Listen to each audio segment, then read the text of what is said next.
안녕하세요. 오늘 저희가 살펴볼 당신의 자료들, 해방 직후 정말 희망과 혼란이 뒤섞였던 한국 현대사의 아주 결정적인 순간을 다루고 있습니다. 네, 그렇죠. 특히 당시 사회 전체를 그냥 완전히 두 쪽으로 갈라놓았던 엄청난 논쟁, 바로 신탁 통치 문제를 좀 집중적으로 파헤쳐 보려고 합니다. 네, 맞습니다. 제공해주신 그 유튜브 강의 녹취록이랑 관련 요약 자료들을 보면서 이 문제가 도대체 왜 그렇게 중요했고 또 어떤 파장을 낳았는지 그 핵심 통찰을 한번 같이 찾아가 보죠. 네, 좋습니다. 1945년 해방의 감경. 정말 잠시였죠. 한반도는 바로 남북 분단, 또 건북 노선을 둘러싼 내부 갈등, 이게 정말 극심했습니다. 네. 오늘 저희는 특히 1945년 12월 그 모스크바 3국 외상회의 결정하고 그 여파, 그리고 결정적으로 언론 보도 하나가 역사의 방향을 어떻게 확 틀어버렸는지 이걸 좀 중점적으로 볼 겁니다. 네, 그 오보 사건이군요. 네, 당신께서 이 복잡했던 시기를 좀 입체적으로 이해하시는 데 중요한 열쇠가 될 거라고 생각합니다. 자, 그럼 해방 직후로 한번 가볼까요? 여운형 같은 인물들이 정말 발빠르게 움직였죠. 행정공백 메우려고 건국준비위원회, 건준 만들고 네, 건준. 미군 들어오기 전에 협상력 가지려고 인민공화국 수립까지 선포하고 근데 그때 명망 높던 이승만을 주석으로 추대하면서 좌우 통합을 시도했다는 점. 이거 좀 흥미롭던데요.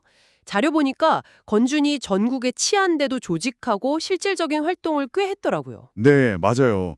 시도는 좋았는데, 근데 여기서부터 딱 균열이 시작됩니다. 이승만, 김성수 같은 우익 지도자들이 사회주의 세력과는 같이 못하겠다 이러면서 불참을 선언해요. 네. 강의 녹취록에 보면 이승만은 사회주의자들을 뺄갱이로 보면서 딱 선을 그었다. 이런 얘기가 나오죠. 그랬군요. 결국 인민공화국은 좌익 중심으로 좀 비춰지면서 남한 내에서 지지 기반 확보하는 데 좀 어려움을 겪게 돼요. 여기서 또 흥미로운 지점이 북한에서는 소련 군정이 인민위원회를 인정해주면서 친일파 청산이 비교적 수월했는데 남한은 미군정, 특히 그 메가더 포고령 때문에 친일 관료들이 자리를 그대로 유지하면서 청산이 막 늦어졌다는 거. 이 자료상 대비가 아주 명확해요. 남북의 시작부터 이렇게 달랐군요. 이런 혼란 속에서 이제 국제사회가 움직이기 시작한 거네요. 1945년 12월 미국, 영국, 소련 외무장관들이 모스크바에서 만났죠. 네, 맞습니다. 이 회의 목표는 사실 분명했어요.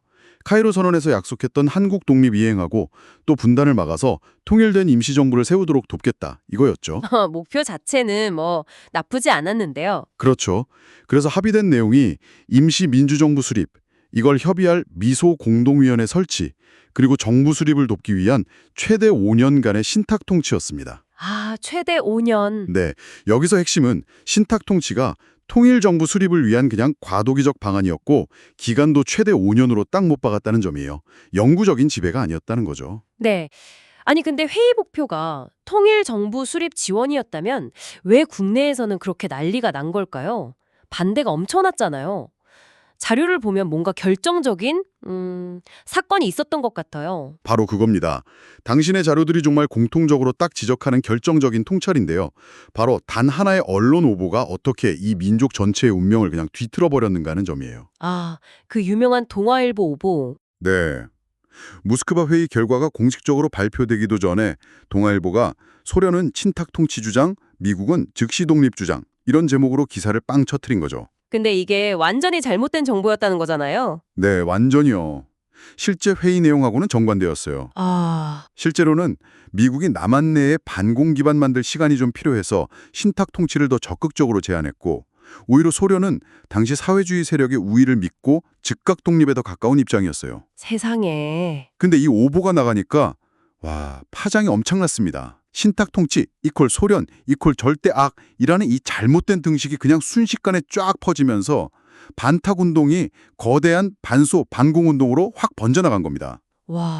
처음에는 근데 좌우 가릴 것 없이 다들 아니 또 왜 새 집애냐 하면서 반탁 운동에 나섰다고 하던데요. 네, 처음엔 그랬어요. 그런데 나중에 모스크바 협정 전문이 공개되면서 상황이 확 바뀝니다. 전문이 공개되니까. 네, 사회주의 계열 인사들이 전문을 쭉 검토해보니까 이 신탁 통치라는 표현 자체는 기분 나쁘지만 이 결정 내용 전체, 그러니까 임시정부 수립하고 미소공이 열고 하는 이게 분단을 막고 통일정부로 갈 수 있는 유일한 합의안이다. 이렇게 판단을 한 거예요. 현실적인 판단이었네요. 그렇죠. 민족 분단이라는 진짜 최악의 상황은 피해야 한다. 그래서 정말 눈물을 머금고 회의 결정을 지지하는 입장, 뭐 이른바 삼상회의 결정 지지, 즉 찬탁으로 돌아서게 된 거죠. 분단을 막기 위한 고육지책이었군요. 근데 결과는 너무 비극적이었던 것 같아요. 그렇습니다. 바로 여기서 당신의 자료들이 보여주는 가장 비극적인 아이러니가 터져 나옵니다. 분단을 막으려고 현실적인 판단을 했던 좌익, 사회주의자들은 매국노로 낙인이 찍혀버리고 대중적 기반을 완전히 잃게 돼요. 반면에 반탁을 외친 우익 세력, 심지어 과거에 친일했던 인물들까지 애국자로 막 부상하는 이런 상황이 벌어진 거죠. 강의자가 남한 역사가 여기서부터 완전히 꼬였다 이렇게 표현하는 지점입니다. 자료에도 언급된 그 독립운동가 김원봉 선생이 해방된 조국에서 친일 경찰 출신 노독술에게 고문을 당하는 사건. 이게 이 시대 모순을 정말 상징적으로 보여주는 거죠. 우와, 정말 기가 막힌 상황이네요. 독립운동가가 해방된 조국에서 그런 일을 겪었다니 이 자료들이 당시의 그 혼란과 뒤틀림을 얼마나 생생하게 보여주는지 알겠습니다. 결국은 잘못된 정보 하나랑 이념 대립이 돌이킬 수 없는 결과를 낳은 거군요. 네, 그리고 이게 단순히 그냥 지나간 역사가 아니라 지금 당신에게도 중요한 이유는 바로 이 시기의 삼택과 갈등이 한반도 분단과 전쟁으로 그냥 직결되었고 그 여파가 오늘날 한국 사회의 여러 갈등 구조에도 여전히 영향을 미치고 있기 때문입니다. 그렇다면 그 당시 찬짝 입장을 우리가 지금 어떻게 봐야 할까요? 뭐 결과론적인 얘기일 수도 있겠지만요. 네, 강의자도 개인적인 견해임을 전제로 하면서 조심스럽게 얘기하는데요. 신탁 통치 자체는 정말 불쾌하고 굴욕적일 수 있지만 만약에 민족 분단과 전쟁이라는 더 큰 비극을 피하기 위한 어떤 불가피한 선택지였을 수도 있지 않겠느냐 이런 시각을 제시합니다.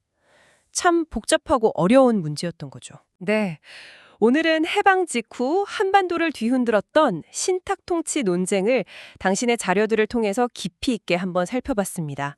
모스크바 3국 외상회의의 본래 취지와는 너무 다르게 잘못된 정보 하나와 극심한 이념 대립이 어떻게 역사의 비극을 만들었는지, 그리고 정말 애국자와 매국노의 이름표가 뒤바뀌는 그 안타까운 현실을 목격했습니다.